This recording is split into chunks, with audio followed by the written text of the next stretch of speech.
श्रेयस अय्यर इन 5 अविश्वसनीय रणनीतियों के दम पर एमआई के ऊपर करेंगे सबसे बड़ा घात। इन 5 अचूक रणनीतियों के दम पर पीबीकेएस करेगी फाइनल में entry. Punjab Kings versus Mumbai Indians qualifier 2 का एक मुकाबला एक रोचक मुकाबला होने की उम्मीद है।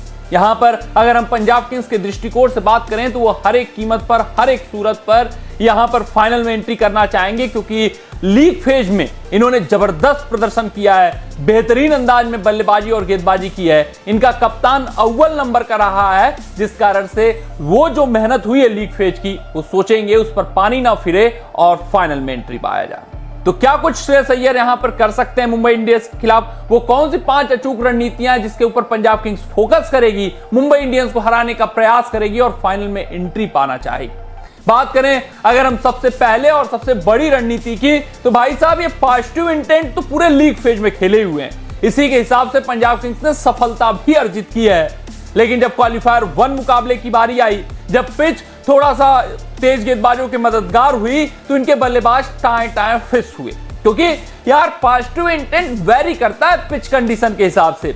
अगर बल्लेबाजों वाली मुफीद है तो हाँ, बल्ला घुमाइए, आपको रन अर्जित होंगे। लेकिन जहां पर कठिन स्थितियां हैं, कठिन परिस्थितियां हैं, गेंद में स्विंग है, घुमाव है, तो फिर पॉजिटिव इंटेंट वहां बदल जाता है। वहां पर स्ट्राइक रोटेशन ही पॉजिटिव इंटेंट कहलाता है। वहां पर आपको पार स्कोर जज करना होता है और अब पार स्कोर बनाना होता है। सिर्फ और सिर्फ इतना होता है पॉजिटिव इंटेंट का मतलब। तो ये पंजाब किंग्स क्वालिफायर 1 मुकाबले में जब हारी तो समझी होगी, इस पर विचार किया होगा, और मुंबई इंडियंस के खिलाफ ये जो मुकाबला होगा उनको समझना होगा पहले स्थितियों को, परिस्थितियों को, पिच के मिजाज को, उसके हिसाब से पॉजिटिव इंटेंट बदलता है। ये अगर सीख गए, स्ट्राइक रोटेशन पर फोकस कर लिया, सिर्फ चौके और छक्के न जमाने का प्रयास किया, तो फिर पंजाब किंग्स को रोकना मुश्किल नहीं नामुमकिन है। बात करें दूसरे रणनीति की, तो ये मुंबई इंडियंस इस वक्त टीम टू बीट मालूम है क्यों हुई है? क्योंकि इनके पास जसप्रीत बुमराह का ब्रह्मास्त्र है यार। किसी भी स्थिति, किसी भी परिस्थिति में खिलाड़ी मादा रखता है कि मुकाबले को परिवर्तित कर सके और मुंबई इंडियंस के खिलाफ, मुंबई इंडियंस के फेवर में पूरा मोमेंटम ला सके। तो अब जो रणनीतियां विपक्षी टीम मुंबई के खिलाफ अपना रही है कि बुमराह के 4 ओवर सेफ खेल कर लिए जाए। लेकिन अगर आपको याद होगा पीबीकेएस वर्सेस एमआई का मुकाबला, जहां पर पीबीकेएस ने लीग फेज के अंतिम मुकाबले में एमआई को मात दिया था, वहां पर बुमराह के खिलाफ अटैक किया गया था। इंग्लिश ने रन बनाए थे, प्रियांश आर्या ने रन बनाए थे, जिसके कारण एमआई की गेंदबाजी दबाव में आई थी। तो कुछ ऐसा रुख इख्तियार करना पड़ेगा, बुमराह को दबाव में लाना होगा, पॉजिटिव इंटेंट बुमराह के खिलाफ अपनाना होगा, सिंगल रोटेशन इनके खिलाफ खास फोकस करना होगा, डॉट डिलीवरीज अवॉइड करना होगा, और एक चौके अगर बुमराह के ओवर से आ गए तो फिर मुंबई इंडियंस का खेमा दबाव में आ जाएगा। तो बुमराह के ऊपर दबाव बनाना होगा, इनके खिलाफ तेज गति से या फिर कहें पॉजिटिव इंटेंट के साथ बल्लेबाजी करनी होगी। अगर ये सक्षम हो जाते हैं तो भाई साहब जिस तरीके से लीग फेज के अंतिम मुकाबले में हराया था, वैसे पीबीकेएस यहां पर भी एमआई को मात दे सकती है। तीसरी बड़ी रणनीति रहेगी कि इनके बल्लेबाजी विभाग में सूर्य कुमार यादव के ऊपर अच्छी खासी निर्भरता है। जो भी हैं सूर्य हैं, अंत तक टिक रहे हैं, डट रहे हैं, रन बना रहे हैं। बाकी सभी बल्लेबाजों के कुछ मुकाबले में रन आ रहे हैं, नहीं आ रहे हैं, निरंतरता मिसिंग है, और बड़े स्कोर तो खासकर मिसिंग है ही हैं। सिर्फ और सिर्फ सूर्या का बल्ला बोला है। रोहित चलेंगे नहीं चलेंगे, बेस्टो चलेंगे नहीं चलेंगे, कुछ कहा नहीं जा सकता।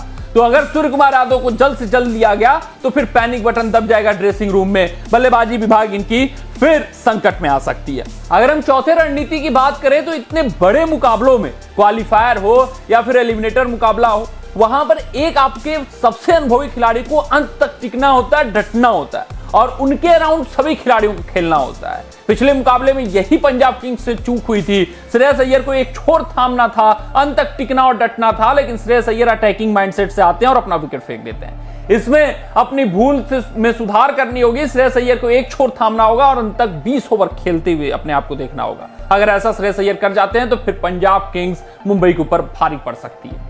अगर मैं बात करूं 5वें बड़ी रणनीति की, तो ये मार्कस स्टोइनिस को यार बतौर फिनिशर यूज कर रहे हैं। आपके पास शशांक हैं, अजमतुल्लाह उमरजाई हैं, काइले जेमिसन है, जो बड़े बड़े लंबे लंबे छक्के मार सकते हैं। तो आप स्टोइनिस को ऊपर भेजिए।